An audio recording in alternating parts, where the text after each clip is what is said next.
feel a little helpless, like what I have won't be enough. I may not have everything, but what I have I'll share with you. 'Cause what real love would ask of me is that I show real love to you. Sometimes the greatest gift that someone can receive is to know they're not alone in their greatest need. Yeah. This is our mission if we're up to the test. It's not impossible, it takes our best. Show up, give love away.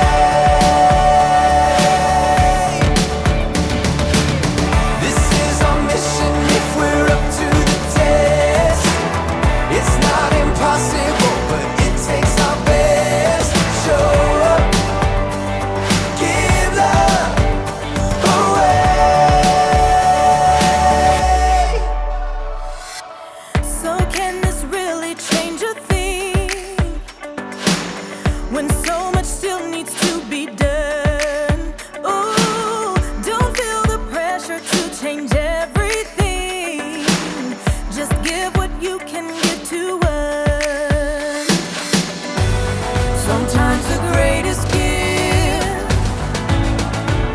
that someone can receive is to know they're not alone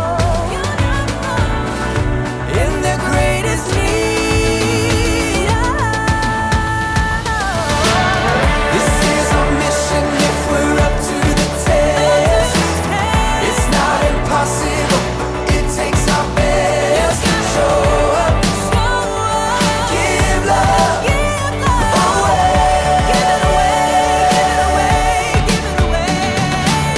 This is our mission if we're up to the test. It's not impossible, but it takes our best. Show up, give love away.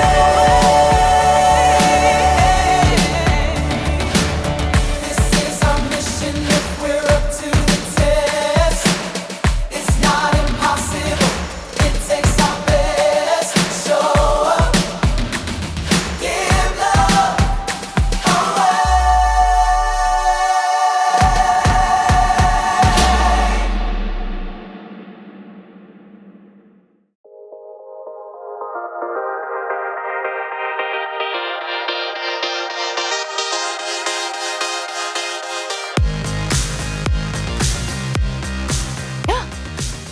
Welcome to my neighborhood, everybody. My name is Erica. How about a little stroll around my block? Yay! Hi, everyone. I don't know about your block, but mine is filled with smiling faces who always stop and say, hello! Hello, neighbor. Oh, hello, Erica. How are you? I'm great. Hello. Oh, hi. Hi, neighbor. How are you? Hello, Erica. I'm great. Hello. Hi. With so many people around, it's important to know how to show compassion. Compassion is caring enough to do something about someone else's need. Because sometimes behind the smiling faces of the people you meet, there are people who have needs, people who have problems, people who feel invisible. It's true. There are people who sometimes feel like nobody sees them. I mean, think about it. Have you ever asked the person who delivers the mail how their day is going? Have you ever said thank you to the person who collects the garbage? Those are kinds of things I forget. Sometimes I overlook people like they're invisible. In today's story, we'll hear about a woman from Samaria who'd been overlooked a lot until Jesus really saw her. Sorry, you two. I promise I will do better. I see you. I'm talking to toys. Wish I wasn't visible right now. The Bible. It's 66 books of history, Stories, letters, and poetry that fit together to form God's one big story. The epic adventure of how He created us and loves us so much that He made a way to rescue us. As we travel through the Bible, from Genesis to Revelation, we discover people who met God and found their lives changed forever. Now, for an amazing story, inspired by the book of John, chapter 4, verses 1 through 42. There had been trouble between Jews and Samaritans for hundreds of years. Samaritans worship God differently. They believed different things. They talked differently. In fact, Jews thought it was a sin to spend any time with a Samaritan. So when the road branched and Jesus took the road towards Samaria, his friends were probably shocked. Whoa! Slow your roll. Hardly anyone takes this road. But Jesus didn't slow down. Jesus? It looks like he's planning to go right through Samaria. Oh, boy. The day grew hot as Jesus and his friends trudged through Samaritan territory. They finally reached the town of Sychar. We'll rest here. Isn't this Jacob's well from way back when? Think so. More than 1,000 years ago, Jacob had dug this well, and it was still called by his name. Jesus, you look pretty tired. Yeah, you wait here. We'll go into the town and get some food. Hopefully we don't have to talk to any of these people. Exhausted, Jesus sank down onto the bench beside the well. The sun beat down. He was thirsty, but he had no bucket to draw water from the well. Soon, a Samaritan woman arrived at the well. Few women came to draw water in the heat of the day, so it's likely that she was avoiding the other women of the town. When she saw Jesus, the woman stopped and looked away. Men rarely spoke with women in public, and a Jewish man would never be seen with a Samaritan woman. Will you give me a drink? The woman nearly dropped her bucket as she stared in amazement at Jesus. You are a Jew. I'm a Samaritan woman. How can you ask me for a drink?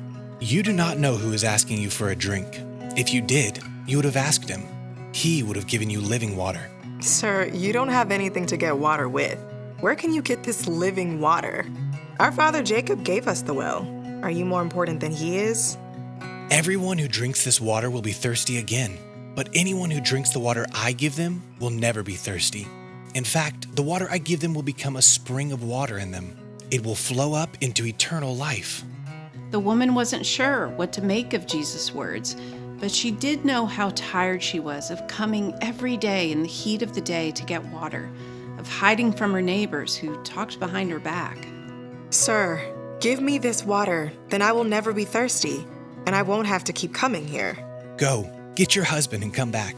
This request made sense, because at that time, it was unusual for a man and woman to talk alone. I have no husband. Jesus already knew this. In fact, Jesus knew everything about the woman's life, even the pain she held in her heart. You're right when you say you have no husband. In fact, you've had 5 husbands, and the man you live with now is not your husband. Once again, the woman stared at Jesus in wonder. Sir, I can see that you are a prophet. Our people have always worshipped on this mountain, but you Jews claim that the place where we must worship is in Jerusalem. A new time is coming. In fact, it's already here. True worshipers will worship the Father in the Spirit and in truth. They are the kind of worshipers the Father is looking for. The woman felt as though her head was spinning. I know that the Messiah is coming. When he comes, he will explain everything. Jesus looked directly into her eyes. The Messiah you're talking about? That's me. I'm he. Those words settled deep into the woman's heart. She knew they were true, and that this truth was bigger than all the messiness, confusion, and sin in her own life. Jesus, we got some bread and honey. Oh, and we forgot to leave you the water jar. Jesus' friends had returned, but they stopped when they saw the Samaritan woman. I was just going. The woman was so excited by what she'd experienced that she ran back into town, leaving her water bucket behind. Instead of hiding from her neighbors, she shared her news with everyone she could find. Come, see a man who told me everything I've ever done. He knows everything about me. Could this be the Messiah? The villagers of Sychar listened to the woman. They came to see Jesus and begged him to stay. For 2 days, Jesus spent time with the Samaritans, something that would have been shocking to other Jews. And many of the Samaritans believed in him. We know this man really is the Savior of the world. Even though the Samaritan woman had made wrong choices and been rejected by others, Jesus chose to talk with her. He made it clear that no matter what she'd done or how she'd been treated, that she mattered to him, and so did all the other Samaritans.